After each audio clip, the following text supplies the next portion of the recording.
Hi guys, welcome back to my channel. இன்றைக்கி நீங்கள் என்ன வீடியோவில் பார்க்க போகிறீங்கன்னா அசோகா ஹல்வா தான். இது ஒரு ஸ்வீட் ரெசிபி. இந்த ரெசிபி ரொம்ப ஈஸியாக வீட்டிலே செய்யலாம். இது எப்படி செய்கிறதுன்னு பார்க்கலாம் வாங்க, வீடியோக்குள்ளே போகலாம். நான் 3/4 கிளாஸ் அளவு பாசிப்பருப்பு எடுத்திருக்கேன்.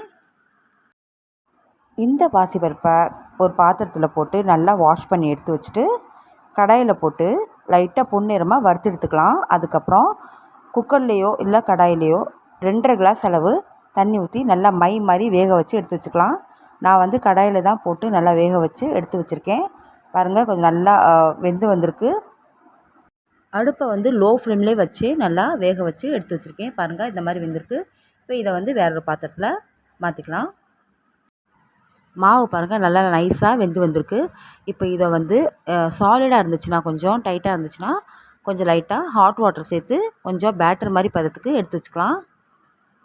இந்த ஹல்வா செய்கிறதுக்கு தேவையான இன்க்ரீடியன்ட்ஸ் என்னென்னு பார்க்கலாம். தேவையான அளவு இலாய்ச்சி பவுடர் எடுத்து வச்சுருக்கேன். தேவையான அளவு திராட்சை எடுத்திருக்கேன்.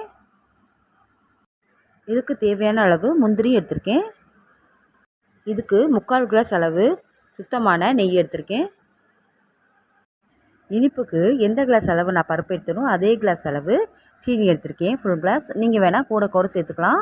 இப்போது பாசிப்பருப்பு வேக வச்ச பாசிப்பருப்பை லைட்டாக ஹாட் வாட்டர் ஊற்றி தண்ணி மாதிரி பதத்துக்கு லைட்டாக எடுத்து வச்சுக்கலாம். இந்த மாதிரி. இப்போது ஹல்வா செய்யறதுக்கு ஸ்டவ் ஆன் பண்ணிவிட்டு கடாயை வச்சுக்கலாம். கடாயை நல்லா சூடானதும் தேவையான அளவு நெய் சேர்த்துட்டு, நெய் சூடானதும் தேவையான அளவு முந்திரி போட்டு லைட்டாக பொன்னிறமாக வறுத்தெடுத்துக்கலாம். அடுப்பை லோ ஃப்ளேமில் வச்சு முந்திரி நல்லா வறுத்துக்கலாம். முந்திரி நல்லா வறுத்தாச்சு. இப்போ திராட்சை சேர்த்துக்கலாம். திராட்சை நல்லா வறுபட்டுருச்சு. இப்போது இது கூட வேக வச்சுருக்க பாசிப்பருப்பை சேர்த்துக்கலாம். சேர்த்துட்டு நல்லா கிளறி விட்டுக்கலாம். அடுப்பை லோ ஃப்ளேமில் வச்சு நல்லா கிளறி விட்டுக்கலாம், இல்லாட்டினா அடி பிடிச்சிரும். கொஞ்சமாக இது கூட ஃபுட் கலர் சேர்த்துக்கலாம். இது ஆப்ஷனல் தான். சேர்த்துட்டு நல்லா கிளறி விட்டுக்கலாம். இப்போ இது கூட இலாய்ச்சி பவுடர் சேர்த்துக்கலாம். எல்லாத்தையும் சேர்த்து நல்லா கிளறி விட்டுக்கலாம். பாருங்கள், மாவு பச்சை வாசனை போயிட்டு டைட்டான பதத்துக்கு வந்திருக்கு. இந்த ஸ்டேஜில் சீனி ஆட் பண்ணிக்கலாம். ஆட் பண்ணிவிட்டு நல்லா கிளறி விட்டுக்கலாம். அடுப்பை கொஞ்சம் லோ ஃப்ளேமில் வச்சு நல்லா கிளறி விட்டுக்கலாம். சீனி போட்டோன்னா கொஞ்சம் இலகி வந்துட்டுருக்கு. அதுக்கப்புறம் நம்ம கிளறி விட நல்லா டைட்டாக வந்துடும். பாருங்கள், இந்த மாதிரி பதத்துக்கு. இப்போது இது கூட சிறிதளவு நெய் சேர்த்து கொஞ்சம் கொஞ்சமாக கிளறி விட்டுக்கலாம். இந்த மாவு கொஞ்சம் லைட்டாக கிளறி விட இறுகிடும். இருக நம்ம லைட்டாக நெய் சேர்த்துட்டு ஆட் பண்ணிவிட்டு கிளறி விட்டுகிட்டே இருக்கலாம்.